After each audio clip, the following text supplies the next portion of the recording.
Hi friends, welcome back to our channel. ఈరోజు మన recipe వచ్చేసి ఫ్రూట్ సలాడ్ అండి. ఈ వేడివేడి సమ్మర్లో ఎంతో కూల్గా ఉండే ఫ్రూట్ సలాడ్ని చేసుకొని తినండి, చాలా బాగుంటుంది. దీన్ని పిల్లలు కూడా చాలా ఇష్టంగా తింటారండి. మన ఇంట్లో ఉన్న ఇంగ్రీడియంట్స్తోనే చాలా ఈజీగా చేసుకోవచ్చండి. ఇప్పుడు ప్రాసెస్లోకి వెళ్దాం. ముందుగా ఫ్రూట్ సలాడ్ కోసం కస్టర్డ్ పౌడర్ తీసుకోండి. నేను ఇక్కడ వెనీలా ఫ్లేవర్ ఉన్న కస్టర్డ్ పౌడర్ తీసుకున్నానండి. ఇప్పుడు స్టవ్ మీద ఒక బౌల్ పెట్టుకొని అందులో 1/2 లీటర్ వరకు పాలు పోయండి.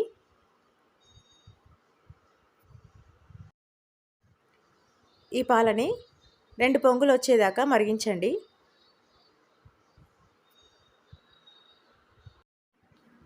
పాలని మరీ ఎక్కువ మరిగించాల్సిన అవసరం లేదండి. ఒక 2 పొంగులు వచ్చే వరకు మరిగించండి.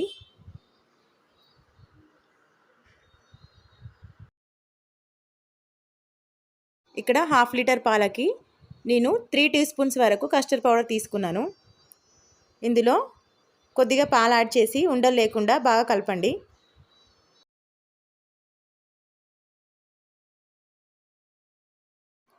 ఇప్పుడు ఈ పాలలో 4 టీ స్పూన్స్ వరకు షుగర్ వేయండి.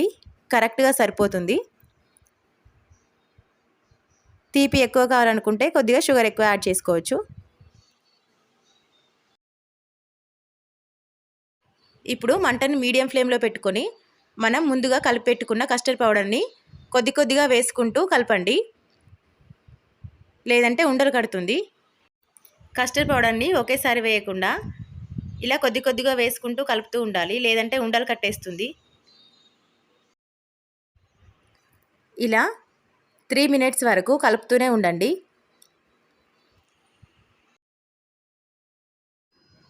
ఒక 3 మినిట్స్లో ఇది చిక్కబడుతుందండి.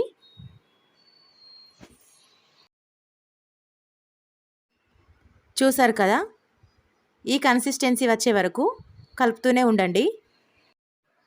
ఇప్పుడు స్టవ్ ఆఫ్ చేసి దీన్ని పక్కన పెట్టుకోండి. కొంచెం గోరువెచ్చగా అయ్యాక ఫ్రూట్స్ యాడ్ చేయండి.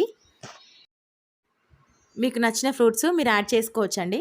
నేను ఇక్కడ బనానా, గ్రేప్స్, యాపిల్ వేస్తున్నాను. ఇప్పుడు దీన్ని ఒక 2 గంటల పాటు ఫ్రిడ్జ్లో పెట్టి ఉంచండి. తర్వాత సర్వ్ చేసుకోండి, చాలా బాగుంటుంది.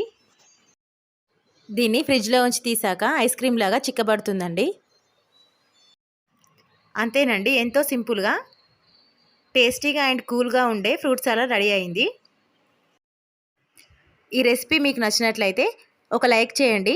అలాగే మీ ఫ్రెండ్స్ అండ్ ఫ్యామిలీతో షేర్ చేసుకోండి. మన ఛానల్ని సబ్స్క్రైబ్ చేయడం మర్చిపోకండి. Thank you for watching.